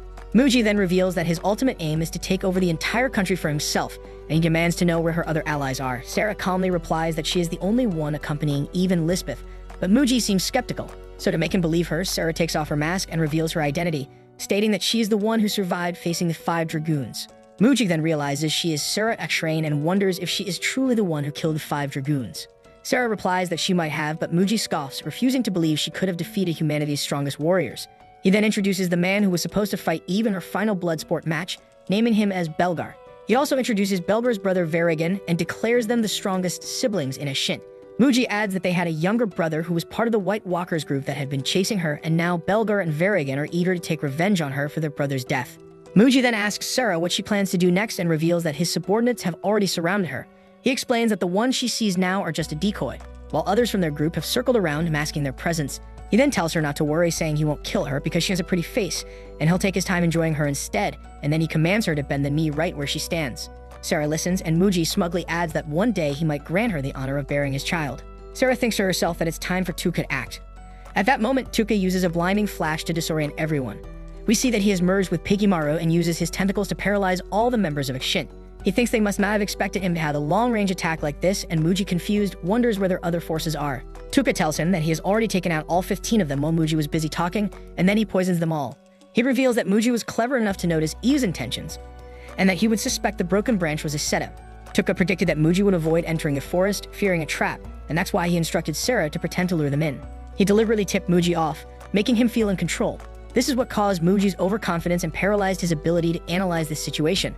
As the poison takes effect, Muji and the others fall. Sarah remarks that everything went exactly as Tuka planned, and he thanks her for playing along with their little charade. He notes that Muji's mistake was not considering the possibility of a more elaborate plan, and then he tells Sarah to go back and update Eve on the situation.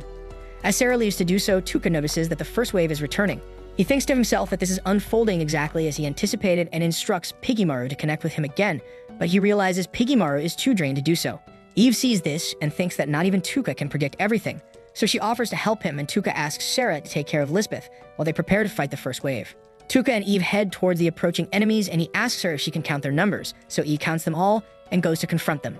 The soldiers attempt to attack Eve when they spot her, but Tuka quickly paralyzes them all and poisons them as well. Just then, the Duke and some of his soldiers arrive from behind, and he declares that there is no escape for them. His subordinate then sneers, saying they will kill Eve and make Lisbeth wear a dress made from her skin. Tuka hears this and thinks to himself that these men are absolute scum, so he tries to paralyze them. But his powers don't work. He realizes he has reached the maximum number of active targets. Thinking fast, he uses his dark skill on the man and blinds him, so Eve takes the opportunity and swiftly decapitates him. Tuka then casts dark on the soldiers accompanying the Duke, and Eve cuts them down as well. The rest of the soldiers are terrified and start to flee, but Tuka tells Eve not to let anyone escape, so she hurls a spear at the retreating soldiers. Tuka then realizes that his paralysis skill can only affect 80 targets at once, so he begins using dark on any soldier he can find. Then one of the soldiers tries to strike at him from behind, but Sarah shoots him down. The Duke, panicking, kills his own soldiers who try to retreat and orders the remaining men to kill the creepy man in black, frantically insisting that as the Duke, things will go his way. Watching this, Tuka thinks he doesn't even need to use his berserk skill to drive the Duke mad. Eve then thanks Tuka, admitting that although she is a warrior, she had begun to feel tired of the endless fighting, but fighting alongside him like this is a delight. She then goes on to finish off the remaining soldiers one by one. The Duke is terrified and tries to flee, vowing that they will meet a cruel end in the future. But Tuka paralyzes him, turning to Eve and asking her to finish the job. Eve tells the Duke she might have forgiven him if he had only sought to harm her, but going after Lisbeth was unforgivable. So without hesitation, she beheads the Duke, and the scene reveals the mess they have made in the forest. When the battle is over, Sarah and Lisbeth come out of hiding, and Tuka asks Sarah to take Lisbeth away. He thanks her for the help with the bow, and she apologizes for acting without permission, but he assures her it's fine since she is the vice leader of their mercenary group. Later, we see Tuka using a freeze spell on the bodies of the Ashint members. He explains that this spell encases living people in ice, but when used on corpses, it treats them as objects that can be crushed into powder after being frozen. He tells Eve that he plans to use this skill to eliminate the bodies of the Ashint. He adds that these men claim to have slain the 5 dragoons, and he intends to make that accusation stick to them forever. With that, he crushes their bodies into dust. Meanwhile, King Jin learns that the Ashint have disappeared, and a messenger informs him that all they found at the scene were the corpses of the Duke and his soldiers. Jin is troubled by this news as it disrupts his plans to use the Ashint as pawns, so he wonders how he will explain this to the goddess. He then orders his soldiers to do everything possible to find the Ashint. Meanwhile, we see rain falling in the forest, so Sarah and Lisbeth take shelter in a cave, where Sarah is drying her wet clothes. Seeing Sarah's hot look, Lisbeth wonders if she will ever grow to look like her. She recalls how the owner of the tavern where she worked told her she wouldn't be considered a proper woman unless her black melon grew. Sarah tells her not to worry about anything the tavern owner said and advises her to only let the words of those she trusts take root in her heart. Lisbeth nods, saying she will trust Sarah's words in this case and thinks it feels like having another big sister. Soon Eve and Tuka join them, and Lisbeth and Eve quickly fall asleep. Sarah suggests that Tuka rest as well while she keeps watch, but he says he isn't feeling sleepy. She offers him her lap to rest on, but he knows she is tired too and offers her his lap instead. Sarah quickly takes him up on the offer, but when she notices his awkward reaction, she realizes he was just kidding. She apologizes, but Tuka assures her it's fine. Then his curiosity takes in and asks if he can touch her ears, admitting he's been fascinated by them for a long time. She allows it, but when he senses she feels uncomfortable, he quickly lets go. Sarah then asks if he has any special feelings for Eve or Lisbeth since he treats them the same as he does her. Tuka explains that Eve reminds him of his uncle. Though Eve has a different gender and attitude, she shares the same heart, and he adds that his aunt and uncle are the only reason he wants to return to his world. As for Lisbeth, she reminds him of himself. He explains that he too was abused as a child, but the key difference is their response to hostility. He's ready to eliminate anything that threatens him and admits he's not a good person like her, and he tells Sarah she's free to leave whenever she wants if she doesn't want to be part of his revenge. But Sarah assures him that she has no intention of leaving, that she has her own feelings about the goddess of Alien. Hearing this, Tuka promises to repay her for accompanying him on this journey, so he offers to grant any request she has if it's within his power. He tells her to think about it, then suggests she rest. She agrees, and as she lies down, he uses his sleep skill on her. Elsewhere, we see Ayaka secretly training with Nyan. Ayaka thanks her for the training, and Nyan remarks that Ayaka might surpass her in technique one day. She also asks Ayaka to keep their training a secret, explaining it would be difficult to get permission from goddess Isis if anyone found out. Ayaka agrees and then asks why Nayan chose to teach her. Nayan confesses it's because Ayaka reminds her of her little sister. Then as she leaves, she warns Ayaka not to show any weakness in this world or she will fall. We then see Lisbeth wearing a new dress and she is delighted with it. She thanks Tuka for the gift and Sarah suggests they come up with a name for their mercenary group.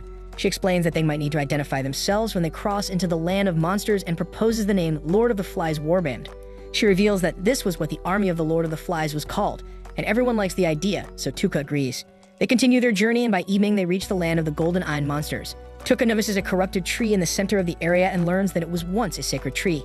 Eve then asks him to pour some magic into her hand, revealing a crest. She explains that this crest is passed down to the leaders of their tribe and their children. The green dot represents their current location and the red dot marks the location of the Witch of Taboos. Realizing they need to head toward the red mark, they decide to camp for the night since it's already late. That night, as Tuka looks out over the land of monsters, he reflects that his hatred for the goddess hasn't diminished even after all this time. He vows to show the goddess what hell is like and decides to use the land of monsters as an EXP farm to level up. He knows he may never reach the level of the S-class or A-class heroes, but he is determined to close the gap between them. Meanwhile, the goddess is informing the heroes that they have leveled up significantly. However, she warns them that raising their levels only improves their base stats. They still lack the necessary technique. That is why she has summoned some renowned individuals to train them, aiming to bring out their full potential. She also confirms that the Great Demon Empire is on the move and that their next battle will be something beyond their wildest expectations, so she encourages the heroes to do their best in that battle. Later, she tells Nayan they must keep the heroes leveling up and plans to send them to the land of monsters once they have mastered some new techniques. Back in the forest, we see Lisbeth carrying a large bag of luggage, so Sarah offers to take it off her hands, but Lisbeth insists that she's fine. She explains that her chances of survival will be better if the others have to carry less, and she asks Sarah to let her handle it. Eve agrees with Lisbeth and urges Sarah to respect her wishes. Tuka also supports this, reminding them that Lisbeth is part of their mercenary band. He adds that he hopes she will speak up if she gets tired and asks Piggymaru to keep an eye on their surroundings. As they move forward, the group feels relieved that they currently have enough food and water. However, they soon sense a lurking monster. Eve steps up to face the creature while the rest of the group hides. Observing the monster, Tuka notices that it resembles the ones he encountered in the ruins of Disposal, except for its seaweed-like head. Eve engages the creature in battle, and while hiding, Tuka casts a paralysis spell on it. Once immobilized, he steps out of hiding and poisons the monster. He commends Eve for her efforts, and she asks if he accomplished what he aimed to do. He nods and explains that he has, and then he puts the monster asleep. He adds that he wasn't sure if his skills would work on the creatures in the land of monsters, but now he is certain they do. A short while later, the monster dies. Tuka muses that although these creatures look similar to those in the ruins of Disposal, they are actually weaker. He feels a pang of disappointment, realizing that the land of monsters is not as formidable as he had imagined. He thinks to himself that if this is the best the land has to offer, its monsters will be no match for him. He begins searching the monster for useful materials, which piques Sarah's curiosity, so she asks him what he's doing, and he explains that he read about this type of monster in the Book of Forbidden Arts, and she intriguingly finds the description in the book when he hands it over to her.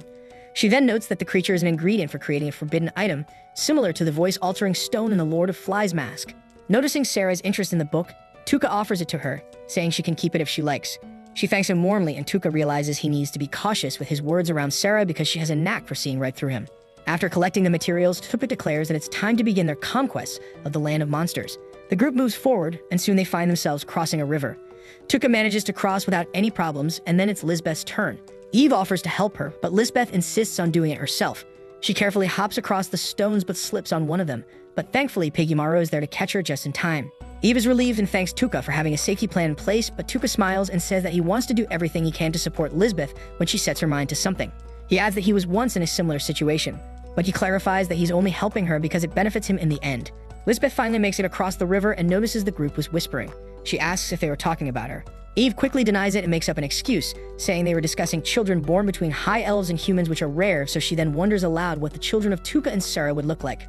Sarah, who is in the middle of crossing the river, overhears this and becomes distracted, losing her balance and falling into the water. Moments later, we see her drenched, apologizing for letting her guard down. Eve is amused and surprised that even Sarah can get distracted sometimes, and that makes Tuka unsure whether Eve is clueless or cunning. Noticing that Sarah is shivering from the cold, he drapes his overcoat around her shoulders. He lightly jokes, hoping she doesn't mind that it smells like him. Sarah smiles and admits she likes it, surprising Tuka, who had meant it as a joke, but it turns out Sarah was joking too. As they continue their journey, Eve suddenly senses something approaching, so Sarah quickly moves to protect Lisbeth. Tuka then asks Eve if these are monsters she recognizes, and she admits she can't defeat them. He wonders if this is what forced Eve and Lisbeth to flee the land of monsters in the first place, and she confirms it is, so Tuka tells her to fall back, understanding that this is a threat she can't handle. Eve then retreats, and Tuka decides he doesn't have time to merge with Piggymaru, so he takes cover behind a tree. The monsters come into view, and Tuka's excitement builds at the prospect of facing opponents strong enough to overwhelm even the greatest Bloodsport warrior, and as soon as the creatures enter his range, he swiftly casts a paralysis spell on them. Not wasting any time, he follows up with a berserk spell to finish the fight quickly. After the monster dies, Tuka gains a level, and Eve can't help but notice that Tuka seems familiar with these creatures, so Tuka explains that they are probably Mizorts, and he begins to cut a part of their paws.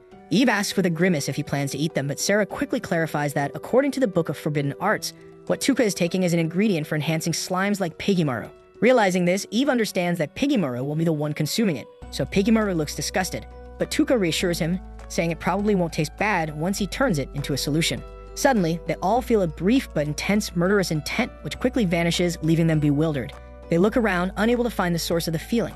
As they prepare for a potential fight, Piggymaru alerts Tuka that the murderous intent is coming from his bag. Tuka checks and discovers that the egg he picked up earlier is glowing. It cracks open and a horse emerges, rapidly growing into a full-size creature right before their eyes. The group is stunned, and Tuka wonders aloud what kind of monster this could be, but even Sarah is at a loss.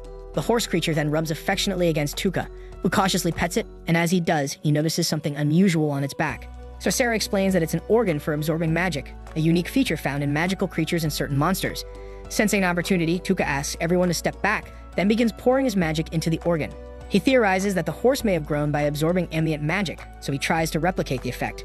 Using his stats window, Tuka monitors his mana consumption, and after spending 1,000 magic points, the horse grows even larger. The group watches in amazement as the creature transforms before their eyes. Tuka thinks this size is perfect for hauling their luggage. But the horse seems to want more, nudging Tuka to continue. Tuka obliges, pouring in another 10,000 mana points. The horse transforms once more, becoming a massive, muscular creature with 8 powerful legs. Tuka is impressed, thinking they've added an intriguing new companion to their group. Lisbeth asks him what he plans to name the creature. Noting its 8 legs like Odin's legendary horse, Tuka decides to call him Slee, short for Sleipnir. The beast seems to like its new name, and when Sarah reaches out to pet it, the creature responds by enthusiastically licking her. Eve laughs, noting that it seems to have taken quite a liking to her.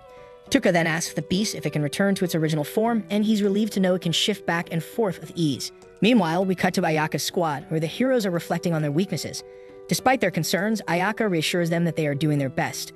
Then over with Asaji's squad, the mood is more upbeat, and her teammates compliment her leadership, noting how well they've been leveling up. Asaji then attributes their success to the group's natural talent and teamwork, explaining that they coordinate effectively to find monsters and fairly split the experience points among themselves like good friends. She adds that because of this, even the shy Kabato has been able to level up, and Kabato gratefully thanks her for the support. Then we see that Kiri looking tense, so Shogo asks what's bothering him, and Kiri expresses his frustration, saying he doesn't like how their trainers are merely sending weaklings their way to help them gain experience. So he feels they're being grossly underestimated and decides it's time to prove a point. The scene shifts to the instructors of the heroes, who spot some dangerous monsters heading their way. They decide to handle the threat themselves, believing the heroes might not be able to manage these foes. They call Nyan for backup, but Kiri is visibly annoyed that they're being told to stand down. As a few Nezorts approach, Nyan sizes them up and realizes they're too strong for her to save the kills for the heroes. So she quickly dispatches one, and the other instructors take down the second, but then a whole horde of Nezorts charges toward them. Refusing to remain idle any longer, Kiri leaps into action, unleashing his Draconic Buster to eliminate the monsters. After the battle, he demands that the instructors improve their opinion of him, declaring that this is what he's truly capable of. Meanwhile, Kabato notices that the Takao sisters are nowhere to be seen. We then see the Takao sisters some distance away, hearing the loud noises from the direction of the other heroes. Realizing something is happening, they decide to head back. Itsuki remarks that there's no point in sticking around, as the spies they found earlier had killed themselves upon discovery. Hijiri agrees, suspecting the spies were sent after them, probably on orders from the goddess Isis. Later, we see Tuka staring off into the distance while camping in the forest. Sarah approaches him, noting that thanks to Slay, they're making better time than expected, so she mentions they'll soon be able to find the Witch of Taboos, and asks what has caught his attention. Tuka explains that he noticed a strange light in the distance and thought it might be some monsters fighting each other. Sarah realizes he's looking to the northeast, the direction where Alien lies, home to the troublesome goddess they all despise. The scene shifts to the next morning, and Sarah wakes up to find Tuka missing from their camp. Eve reassures her not to worry, saying Tuka isn't the type to abandon them. They head outside and soon spot Tuka, surrounded by a pile of monster corpses. Tuka calmly explains that he took out these monsters after sensing their presence nearby. Eve's eyes widen when she sees that one of the fallen creatures is a human-faced beast, and she can't believe that Tuka managed to defeat such a formidable opponent by himself. Tuka shrugs it off, saying it wasn't all that troublesome compared to what he's accustomed to, and he begins searching the monsters for any usable ingredients. Eve is still stunned by his abilities, but Sarah smiles and comments that this is just how Tuka is. She reflects on how it's because of him that they're able to move so confidently through the land of monsters, and she believes that Tuka can make the impossible possible, but silently hopes he won't carry too much of the burden alone. The scene then cuts to them standing before a range of towering mountains. They quickly realize the mountains are too tall for even Slay to climb, leaving them with no choice but to take the path around to cross the area. Tuka then spots a trail that leads along the cliffs on the eastern side and urges everyone to hurry up. Sarah suggests that Tuka take a rest before they continue, but he dismisses the idea, insisting he's fine. He feels the growing humidity in the air and senses that rain is on the way, so he determinedly pushes them to cover as much ground as possible before the storm hits. The group continues along the path Tuka found, feeling uneasy about the lack of monsters. They speculate that this could mean they're getting closer to the Witch of Taboos. Tuka then turns to Lisbeth, asking if she's alright and wonders if the land of monsters scares her. Lisbeth admits that it is frightening, but reassures him that she's okay. Tuka half-jokingly hopes she won't say something like dying here is better than living in Monroy, but Lisbeth replies that while there may be some truth to that, she doesn't believe she will die here. She confidently states that Sarah told her they will reach their destination safely as long as Tuka is alive, so Tuka can't help but think she's placing a little too much trust in him. Lisbeth goes on to say that because of Sarah's faith in him, she also believes they'll be fine as long as they have Tuka. This leaves him feeling both flattered and uneasy, realizing both Lisbeth and Sarah have put their complete trust in him, so he is determined not to betray that faith and he resolves to do his best. After some time, they finally reach a cave. Tuka notes that once they make it through, they should be close to the Witch of Taboos, so the group feels a sense of relief for having made it this far. Eve then expresses her gratitude to Tuka, but he brushes it off, saying there's no need to thank him. They wouldn't have gotten this far without the map Eve provided.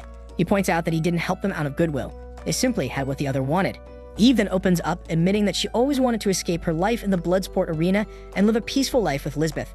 That dream was stolen from her, but thanks to Tuka, she now has a chance to make it a reality. She adds that once this is all over, she plans to open a farm with Lisbeth, and perhaps that future isn't as far away as she once thought. Suddenly, a monster appears behind Eve and she swiftly slays it, but Tuka can't shake a feeling of unease, wondering if the creature is truly dead. Eve confirms that it seems to be, and Tuka uses a paralysis spell to be sure.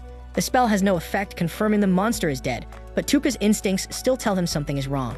Then the dead creature unexpectedly lets out a haunting howl, echoing through the cave. Tuka's eyes widen. He suspects it's trying to summon other monsters.